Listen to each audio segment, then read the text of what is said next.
নমস্কাৰ বন্ধুসকল, মই হিৰেন। আজি আপোনালোকক এই ভিডিঅ'টোৰ জৰিয়তে এই 2024 বৰ্ষৰ ডিচেম্বৰ মাহটোত অৰ্থাৎ বছৰৰ অতি শেষৰ মাহটোত মকৰ ৰাশিৰ ব্যক্তিসকলে কেনেদৰে ফলাফল লাভ কৰিব তাৰে সম্পূৰ্ণ তথ্য আপোনালোকক এই ভিডিঅ'টোৰ জৰিয়তে আগবঢ়াইছোঁ। প্ৰথমে মোৰ চেনেলটো আপোনালোকে ছাবস্ক্ৰাইব কৰি ল'ব, যাতে মোৰ পিছৰ ভিডিঅ'বিলাক আপোনালোকে সহজে লাভ কৰিব পাৰে। লগতে মোৰ ভিডিঅ' যি ভাল লাগে তেন্তে লাইক আৰু শ্বেয়াৰ কৰিব, কমেণ্ট কৰি আপোনালোকৰ মনোভাৱ প্ৰকাশ কৰিব। এতিয়া আহোঁ মূল বিষয়লৈ। আমাৰ সকলোৰে মনত এটা কৌতূহল আছে যে আগন্তুক মাহটো আমাৰ বাবে কেনেকুৱা হ'ব।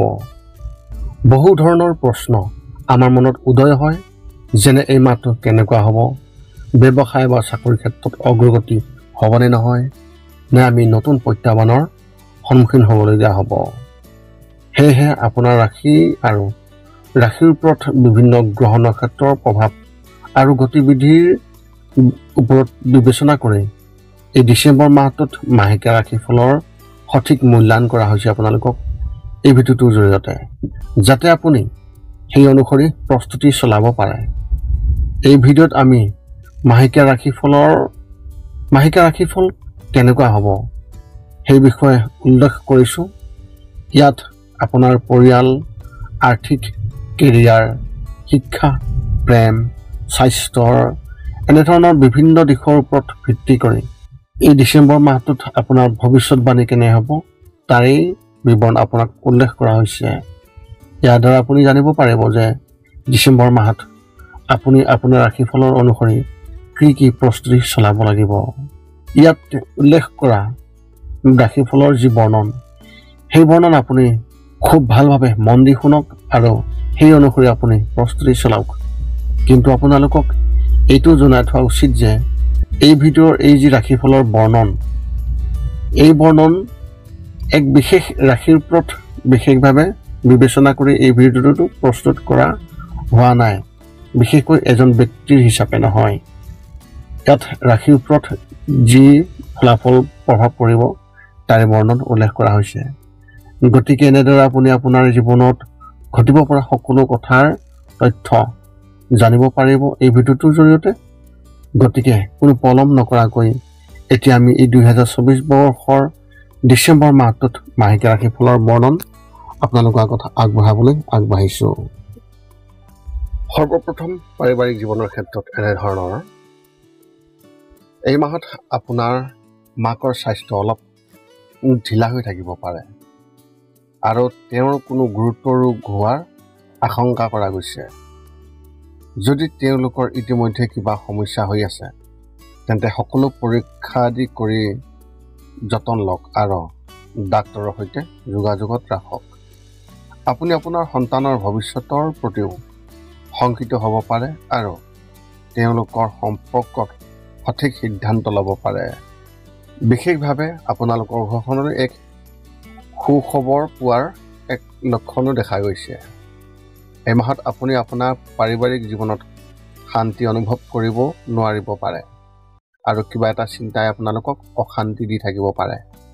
কিন্তু মাহৰ চতুৰ্থ সপ্তাহত গ্ৰহবোৰৰ সঠিক দিশত থকাৰ বাবে সময়বোৰ অনুকূল হ'ব আৰু আপুনি আকাংক্ষিত ফলাফল পাবলৈ আৰম্ভ কৰিব।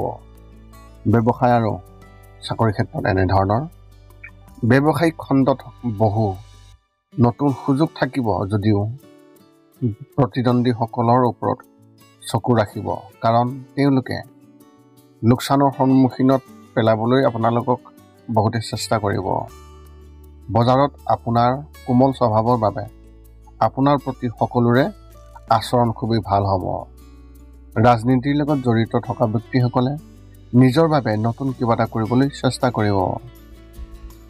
যদি আপুনি চৰকাৰী ক্ষেত্ৰখণ্ডত কাম কৰি আছে তেন্তে এই মাহত আপোনাৰ জ্যেষ্ঠ বিষয়াসকলৰ সৈতে কিবা এটা বিষয়ত মতানৈক্য হ'ব পাৰে। ব্যক্তিগত খণ্ডত কৰ্মৰত ব্যক্তিসকলে নিজৰ বাবে নতুন চাকৰি বিচাৰিব আৰু বৰ্তমানৰ চাকৰিটোৰ প্ৰতি তেওঁলোকৰ মোহ ভংগ হ'ব পাৰে। শিক্ষা আৰু কেৰিয়াৰ ক্ষেত্ৰত এনেধৰণৰ। ছাত্ৰ ছাত্ৰীসকলে নিজৰ বাবে নতুন গাইড লাভ কৰিব, যিয়ে তেওঁলোকৰ ভৱিষ্যতক উজ্জ্বল কৰি তোলাত অৰিহণা যোগাব। এনে পৰিস্থিতিত আপোনালোকৰ আচৰণ সঠিকভাৱে ৰাখিবলৈ আপুনি চেষ্টা কৰক আৰু কাৰো লগত অসাৰ কামত বিতৰ্কত নপৰিব, নহ'লে ই আপোনাৰ ভাৱমূৰ্তি নেতিবাচক কৰি তুলিব। অভিযান্ত্ৰিক আৰু কম্পিউটাৰত অধ্যয়ন কৰা ছাত্ৰ ছাত্ৰীসকলে নিজৰ বাবে নতুন সুযোগ পাব আৰু তেওঁলোকৰ প্ৰশংসা কলেজত নিশ্চয়কৈ হ'ব। যদি আপুনি চৰকাৰী খণ্ডৰ পৰীক্ষাৰ বাবে প্ৰস্তুতি চলাই আছে, তেন্তে ইয়াৰ বাবে আপুনি নতুন কিবা এটা কৰিবলৈ চেষ্টা কৰিব, যিয়ে আপোনালোকৰ ভৱিষ্যতৰ বাবে ইতিবাচক ফলাফল দিব। প্ৰেমৰ ক্ষেত্ৰত এনেধৰণৰ আপোনাৰ পত্নীৰ সৈতে কিবা কথাত আপোনাৰ পাৰ্থক্য থাকিব পাৰে, কিন্তু পাৰস্পৰিক বুজাবুজিৰ সৈতে ইয়াৰ সমাধান অতি সোনকালে হ'ব। এই সময়ছোৱাত আপোনালোক দুয়োজনে ইজনে সিজনৰ বাবে নতুন কিবা এটা কৰিবলৈ চেষ্টা কৰক। এই মাহত প্ৰেম জীৱনৰ বাবে কিছু স্মৰণীয় অভিজ্ঞতা আপোনালোকে লাভ কৰিব। যদি আপুনি অবিবাহিত বা বিয়াৰ বাবে অপেক্ষা কৰি আছে, তেন্তে এই মাহত কোনোবাই আপোনাৰ ওপৰত মন দি থাকিব পাৰে। আপুনি অলপ গুৰুত্ব দিয়ক, কিন্তু আপোনাৰ আগ্ৰহ কম হ'ব। আপোনাৰ মন আন কাৰোবাৰ লগত জড়িত হ'ব, কিন্তু তাৰ পৰাও আপুনি ভাল লক্ষণ নেদেখিব। স্বাস্থ্যৰ ক্ষেত্ৰত এনেধৰণৰ মাহৰ দ্বিতীয় সপ্তাহত পিত্তৰ দোষৰ সৃষ্টি হ'ব পাৰে। শৰীৰত দুৰ্বলতা হ'ব আৰু কাম কৰাত মন নাযাব। ৰাতিপুৱা খোজ কাঢ়িবলৈ যোৱাৰ অভ্যাস গঢ়ি তোলক আৰু মুকলি বতাহত উশাহ ল'বলৈ আপুনি চেষ্টা কৰক। তেতিয়া আপোনাৰ শাৰীৰিক পৰিস্থিতি খুবেই ভাল হ'ব। মাহৰ তৃতীয় সপ্তাহত লঘু জ্বৰ হ'ব পাৰে। এনে পৰিস্থিতিত বাহিৰলৈ ওলাই যোৱাৰ সময়ত যত্ন লওক আৰু ঠাণ্ডা বস্তু সেৱন কৰাৰ পৰা বিৰত থাকিবলৈ চেষ্টা কৰক। নিজকে সুস্থ কৰি ৰাখিবলৈ নিজৰ জীৱনশৈলী পৰিৱৰ্তন নিশ্চয়কৈ কৰিব লাগিব। ৰাতিপুৱা কৰা ব্যায়াম আৰু যোগাসনে আপোনাৰ শাৰীৰিক আৰু মানসিক স্বাস্থ্য সলনি কৰিব পাৰে আৰু আপুনি আগৰ দৰে ফিট আৰু সুস্থ হৈ থাকিব পাৰে। আপোনাৰ এই মাহত শুভ সংখ্যা হিচাপে 5 আৰু শুভ ৰং হিচাপে আপুনি এই মাহত নীলা ৰং ব্যৱহাৰ কৰিব পাৰে।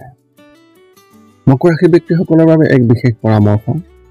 যদি আপুনি বন্ধুৰ সৈতে একেলগে ব্যৱসায় আৰম্ভ কৰাৰ কথা ভাবিছে, তেন্তে এই সময়ত এই সিদ্ধান্ত অনুকূল, কিন্তু তেওঁলোকৰ লগত সকলো কথাৰ ওপৰত আগতীয়াকৈ মুকলিকৈ কথা পতাৰ চেষ্টা কৰক, নহ'লে পিছত সমস্যা হ'ব। এই মাহৰ ৰাশিফলৰ বৰ্ণন জনাৰ পিছতো কেইটামান কথা মনত ৰাখিব লাগিব। যিকেইটা কাম কৰিলে আপুনি শাৰীৰিক আৰু মানসিকভাৱে আপুনি অতি সুস্থ হৈ থাকিব আৰু লগতে আহিব লগা সংকট খুব সহজে দূৰ কৰাত সহায় হ'ব। এই 5টা নিয়ম এনেধৰণৰ। 1 নম্বৰ, শৰীৰটো সুস্থ কৰি ৰাখিবলৈ দৈনিক যোগাসন কৰক, য'ত মূলতঃ 10 মিনিট ওমকাৰ মন্ত্ৰ, 10 মিনিট কপালভাতি আৰু 10 মিনিট উলম বিলম এই যোগাসন জপ কৰিব লাগিব।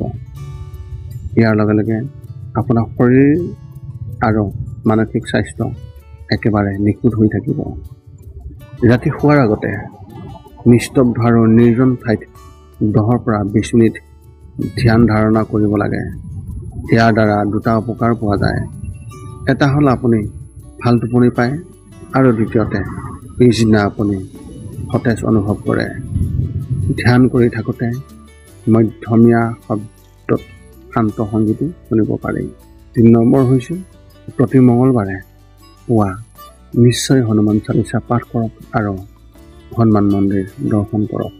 ইয়াৰ দ্বাৰা আপোনাৰ আৰু আপোনাৰ পৰিয়ালৰ যিকোনো ধৰণৰ সংকট দূৰ হ'ব আৰু সদায় সুখ আৰু শান্তি থাকিব। 4 নম্বৰ হৈছে প্ৰতিদিনে ঘৰৰ বাহিৰত গৰু আৰু কুকুৰক নিশ্চয়কৈ আহাৰ খুৱাওক।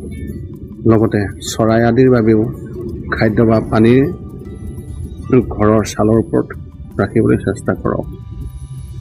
এই পৃথিৱীখন যিমান আমাৰ সিমানেই সিহঁতৰো।